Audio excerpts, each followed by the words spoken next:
This morning we bring you two slices of American history, one presidential, the other edible. Plymouth cheese was formed. Hello, today I present to you an extremely attractive application for music lovers. It's completely free. You can listen to music online or download unlimited music to use whenever you don't have internet. The powerful search function helps you find anything you want. Trust me. It's hard not to find what you're looking for because the search function is really powerful.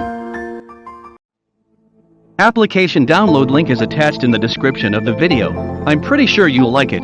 Thanks. Formed in Vermont by the father of our 30th president, Calvin Coolidge.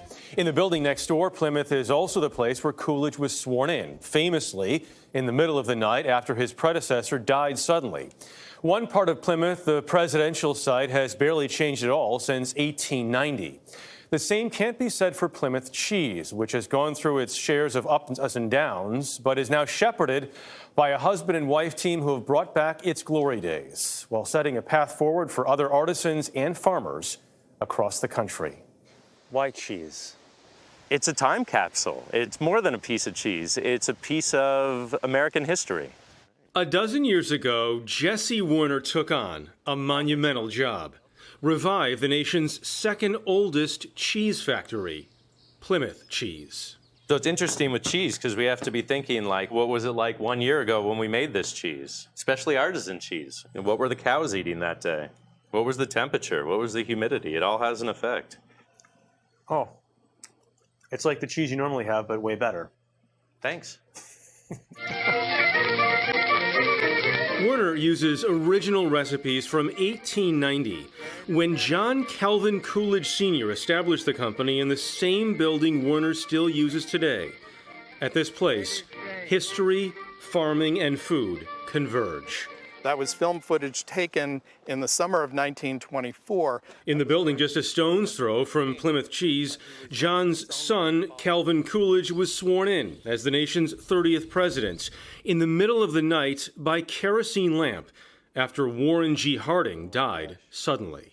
This Bible lay on the table under my hand when I took the oath of office as president, August 3rd, 1923, Calvin Coolidge. All these buildings have been carefully preserved. Bill Jenny is the Regional Historic Site Administrator.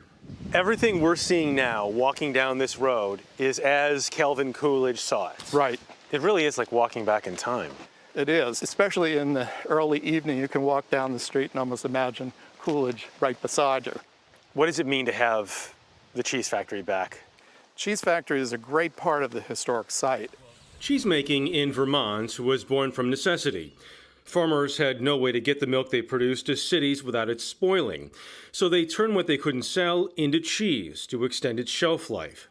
As pasteurization, the process of neutralizing potentially harmful bacteria, and refrigerated trucks became standard, locally produced dairy could now reach entire regions of the country.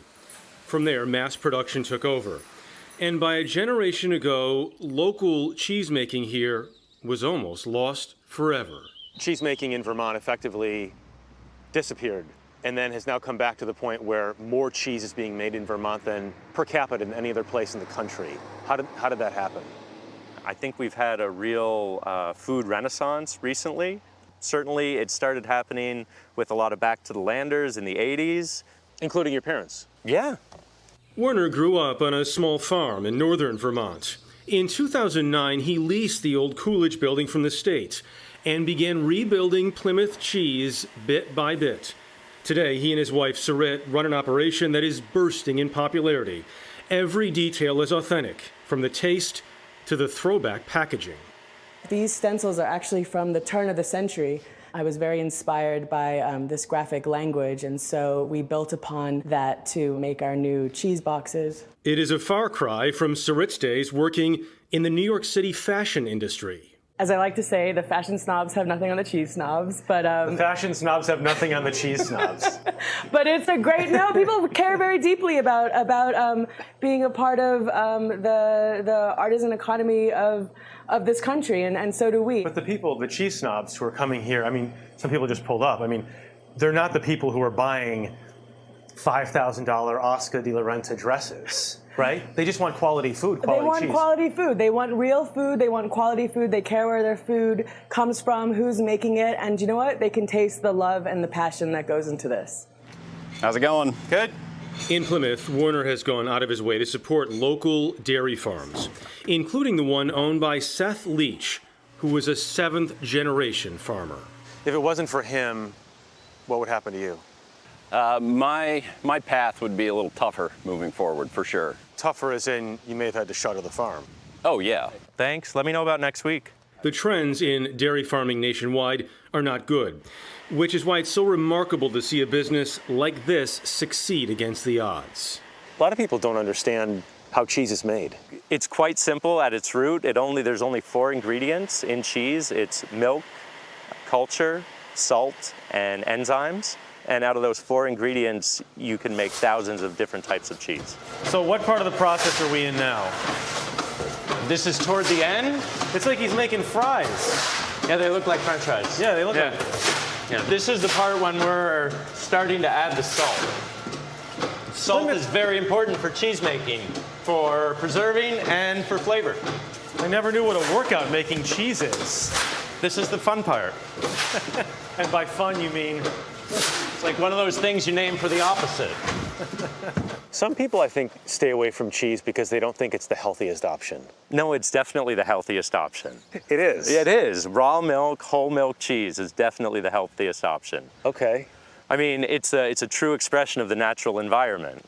It's full of probiotics, it's full of amino acids, proteins and fats, and all kinds of naturally occurring bacteria that you only find in nature. Hit that switch. While there are plenty of arguments for and against raw milk and the bacteria found in it, like with any food, cheese is probably best consumed in moderation. Today, Werner has expanded to produce a dozen varieties of Plymouth cheese, all while staying loyal to a legacy. You're keeping things traditional while moving forward. That's the idea, is, use these techniques and these traditions and make a product that was quality at the time and try to bring that into the future and share that with people that don't necessarily live right here in Plymouth. Best of both worlds, right? Fantastic. And we have a large sampling. For you. Yes. Yes. I think you have the Plymouth, original Plymouth right here. But also we have Delicious. what? East Meadow, garlic peppercorn, hot pepper. You're going to take some hot pepper. I'm with you, definitely taking. okay? I'll take any. I'll take any and all. Black truffle here. Ooh, yeah, that too. The Hunter is the older ones. They're aged between 90 days and 2 years. They're delicious. Yeah, they I really mean, are. cheeses. I know. Well, it's also better with wine. Cheers. Cheers. Cheers. To you, Michelle. Cheers. to you. Good story, Jeff. You're Really. You good story. Plymouth. And I liked you getting down and dirty, helping them out. That's right. How to do Hair it. was all over the place. Oh, nice. Look at the little verklempt there. Jeff buddy. works when he's He working. does. Yeah.